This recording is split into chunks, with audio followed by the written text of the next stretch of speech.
वो जो धार्मिक आस्था नाम की चीज़ होती है ना, वो कहीं ना कहीं मेरे में नहीं है। लेकिन जो धर्म के प्रति आस्था रखते हैं, उनके प्रति आदर जो है, उनके प्रति जो श्रद्धा है, वो अटूट है। लोगों के प्रति, हाँ, वो अटूट है। तो ये बड़ा कॉम्प्लेक्स सा इक्वेशन है ये। मेरे घर में आज की तारीख में, क्योंकि मैं अपने घर में अब खुद अकेला ही रहता हूँ, जो बड़े भैया और ये सब लोग थे और उनके परिवार के लोग थे, वो अब इधर उधर सब हो गए हैं। मेरे घर में एक भी मंदिर नहीं है। सवेरे उठकर मैं कोई दिया नहीं जलाता हूँ, कोई फूल नहीं चढ़ाता हूँ, कोई हाथ नहीं जोड़ता हूँ, मैं है ही नहीं। लेकिन राम मंदिर जाने में, अयोध्या जाने में कोई परहेज नहीं है मुझे।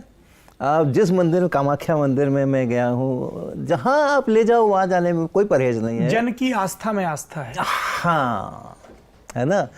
तो वैज्ञानिकता अगर आप इसको कहते हो तो हाँ, वो वैज्ञानिकता है मुझ में। मैं तो जानता हूँ कि जो मैं करूँगा, मेरा जो पुरुषार्थ है, वही मुझे करना है। तो भगवान मेरी सहायता करने वाले हैं, रहने दो, भगवान को अपनी जगह रहने दो। मुझे जो करना है मुझे करना है। तो मैं कभी भगवान से प्रार्थना नहीं करता हूँ, हे भगवान मुझे ये कर दो। क्यों कर दो? क्यों भगवान, क्यों मुझे सहायता चाहिए भगवान की भाई? और भगवान अगर आस्थावान लोगों की तरफ से मैं बोलूँ तो क्रूर थोड़ी है, वो तो दया की मूर्ति है ना, दयावान है, करुणावतार हैं और क्या क्या है। तो वो मेरा अहित कैसे कर सकते हैं जब मैं अच्छा काम कर रहा हूँ? उनकी बनाई हुई जो सृष्टि है, अब मैं आस्थावान व्यक्तियों के हिसाब से बोल रहा हूँ, उनकी बनाई हुई जो सृष्टि है, अगर मैं उसमें कुछ अच्छा कर रहा हूँ, कुछ उसको और सुंदर कर रहा हूँ और डेकोरेट कर रहा हूँ, उसके क्षरण को रोकने का प्रयास कर रहा हूँ, तो क्या वो इसलिए मेरे से नाराज होंगे कि मैंने उनके हाथ नहीं जोड़े? क्या चापलूसी पसंद है कि जो उनकी आरती करेगा, जो उनके गुणगान करेगा, उसी को वो मदद करेंगे, और जो एक्चुअल फील्ड पे काम करेगा, उन्हीं की बनाई सृष्टि के अच्छा की बेहतरी के लिए काम करेगा, उसको वो सजा देंगे? ऐसा थोड़ी होने वाला है। तो मुझे ज़रूरत ही नहीं है ना। मुझे ज़रूरत, जब तक मैं यहाँ अपना काम कर रहा हूँ शिक्षा के क्षेत्र में या जैसे भी करके, जब तक मैं समाज की उन्नति के लिए काम कर रहा हूँ, देश की उन्नति के लिए काम कर रहा हूँ, सृष्टि की उन्नति के लिए काम कर रहा हूँ, प्रकृति के लिए काम कर रहा हूँ, मुझे ज़रूरत नहीं है। और हमें यह भी कहने की ज़रूरत नहीं है कि ये अवैज्ञानिकता है जो लोग करते हैं, तो वो उसकी भी मुझे ज़रूरत नहीं है। क्यों ज़रूरत है? मेरा भारत है, उसके अंदर में तमाम करोड़ों आस्थावान लोग हैं, तो हैं, करने दो उनको, वो भी अच्छा काम करते हैं। वो ईश्वर के प्रति आसक्त होकर के अच्छा काम अगर कर रहे हैं, अगर कोई ईश्वर के साथ में अपने को जोड़ ले तो वो खराब काम तो नहीं करेगा फिर।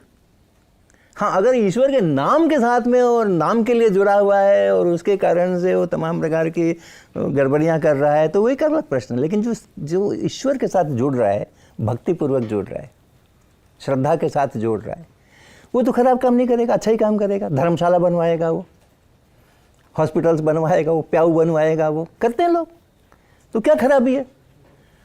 तो इसलिए जो आस्थावान लोग हैं, सही मायने में जो आस्थावान लोग, सही मायने में, उनके प्रति अपार श्रद्धा मेरी है, अपार आदर मेरा है, किसी प्रकार का कोई विरोध नहीं है। और वो अवैज्ञानिकता है ये मैं कतई नहीं मान के चलूँगा। लेकिन मेरा अपना रास्ता जो है वो यही है कि भाई काम करना है ग्राउंड के ऊपर। ईश्वर अगर हैं तो खुद ही सहायता करेंगे, और नहीं है तो कोई बात ही नहीं है, हमें अपना काम करना है। तो ये मेरा स्टैंड है। से जब तक संबंध नहीं होगा तब तक मन को शांति नहीं दी जा सकती। कोई व्यक्ति हमारा सहयोगी नहीं हो सकता, क्योंकि वो अल्पज्ञ है और वो एक देशी है। एक देशी, मान लो हम आपका भरोसा करें तो आप एक देश में कहीं विराजमान हैं, आप सर्वत्र तो है नहीं, और आप एक देशी ज्ञान रखने वाले हैं। आप सर्वज्ञ तो हैं नहीं, और आप सर्वशक्तिमान नहीं हैं, आप एक सीमा की शक्ति धारण करने वाले हैं। तो जब असीम शक्तिवान, सर्वत्र सर्वज्ञ परमात्मा से हमारा संबंध होता है, तब हमें अब कठिन परिस्थितियों में भी सहजता से पार होने का सुगम उपाय मिल जाता है। महाभारत क्षेत्र में एक ऐसे योद्धा भीष्म जी है जो पूरे विश्व को परास्त कर सकते हैं, लेकिन श्री कृष्ण जिनके सारथी हुए, उन्हें अर्जुन को सुयश प्राप्त हुआ, भीष्म जी को नहीं। मार के गिरा दिए गए, 6 महीना बाणों की सैया पर पड़े रहे। जिन अर्जुन को प्रत्यंचा चढ़ाना सिखाया द्रोणाचार्य जी ने, उन द्रोणाचार्य को परास्त करने की सामर्थ्य अर्जुन में कहां से आ जाती? जिन्होंने स्वयं प्रत्यंचा चढ़ाना सिखाया शिष्य को, तो शिष्य श्री कृष्ण से संबंधित है, इसलिए गला काट के फेंक दिया गया द्रोणाचार्य जी का। बात यह समझनी है कि भगवान से यदि संबंध है तो हर परिस्थितियों में महान दिग्विजय योद्धा सामने होने पर भी उसको परास्त होना पड़ेगा। महान विपत्ति होने पर भी हम मुस्कुराकर उसे रौंद देंगे। महान कठिनता में भी हम धैर्य नहीं खोएंगे, यदि भगवान से हमारा संबंध है तो। या वो तो है ही, लेकिन स्वीकृति करना है। हम लोग स्वीकृति नहीं किए, हम संसार से संबंध माने हुए, लेकिन भगवान को अपना नहीं माने हुए। इसीलिए हर परिस्थिति हमें रौंद देती है। हर बोले डिप्रेशन में जा रहे हैं, परिस्थिति ने रौंद दिया।